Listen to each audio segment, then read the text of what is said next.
स्थानिक स्वराज्य संस्थांच्या निवडणुकांमुळे राज्यातील सहकारी संस्थांची निवडणूक प्रक्रिया पुन्हा एकदा लांबणीवर पडली आहे।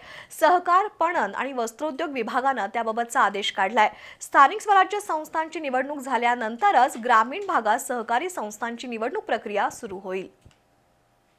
नगर पंचायत आणि नगरपालिकांच्या निवडणुकीची मतमोजणी 21 डिसेंबर रोजी आहे। ईव्हीएम आणि स्ट्रॉंग रूमच्या सुरक्षेसाठी मोठ्या प्रमाणात पोलीस बंदोबस्त ठेवण्यात आलाय। विधिमंडळाचं हिवाळी अधिवेशन संपल्यानंतर महानगरपालिका आणि त्यानंतर जिल्हा परिषद, पंचायत समितींच्या निवडणुका होतील। या निवडणुकींसाठी प्रशासकीय यंत्रणा बिझी राहणार आहे। ही बाब लक्षात घेऊन सहकार, पणन आणि वस्त्रोद्योग विभागाने सहकारी संस्थांच्या निवडणुका पुन्हा लांबणीवर टाकण्याचा निर्णय घेतलाय। अतिवृष्टी आणि महापुरामुळे सहकारी संस्थांच्या निवडणुका 30 नोव्हेंबरपर्यंत पुढे ढकलल्या होत्या। 1 डिसेंबरपासून सहकार निवडणूक प्राधिकरणाने निवडणूक प्रक्रिया सुरू करण्याचे निर्देश दिले आहेत।